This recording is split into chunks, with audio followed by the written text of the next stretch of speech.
Et puis, c'est désormais officiel. La cour d'assises a reconnu Daniel Nsumbu coupable de l'assassinat de Dieudonné Boula, alias Dido, dans le quartier Matongé. Une affaire dans un contexte de bande urbaine. Maëlle Arnold-Dussen, bonjour. Bonjour. Alors, revenons avec vous d'abord sur les faits. Ah oui, Vanessa, un retour d'abord en 2019, plus précisément le dimanche 26 mai. Ce jour-là, en fin d'après-midi, Dieudonné Boula, un ancien membre de la bande urbaine Mafia africaine, est victime d'une agression au couteau dans une galerie commerçante de Matongé. L'homme de 32 ans termine à l'hôpital où il décédera en fait le lendemain des suites de cette agression. Dans ce contexte de règlement de compte entre bandes urbaines, 7 hommes au total étaient accusés de l'assassinat de Dieudonné Boula.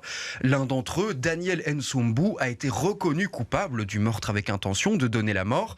Une décision prise à partir des images de surveillance de la galerie qui font état de l'acharnement et de la violence dont il a fait preuve au moment des faits. Et c'est sans oublier le rapport du médecin légiste. Le couteau a été enfoncé avec tellement de force qu'il a transpercé une côte, le foie et un rein de la victime. Et Maëlle, qu'est-ce qu'il en est des autres accusés ?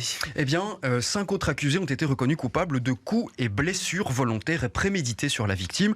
L'un d'entre eux avec circonstances aggravantes ayant mené à la mort. Le jury a également estimé que Johan Bofané, le 7e et dernier accusé, était le co-auteur de ce meurtre prémédité, tant il s'était rendu sur place les mains gantées et armé d'un revolver.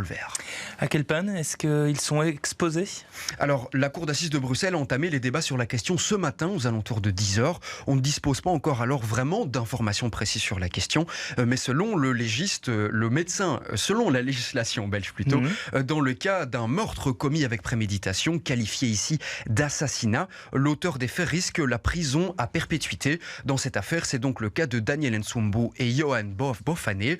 Pour les autres, retenus coupables de coups et blessures volontaires et prémédités, ils risquent de 5 à 10 ans de prison, sauf pour l'un d'entre eux, au vu des circonstances aggravantes, il risque de 10 à 15 ans de réclusion.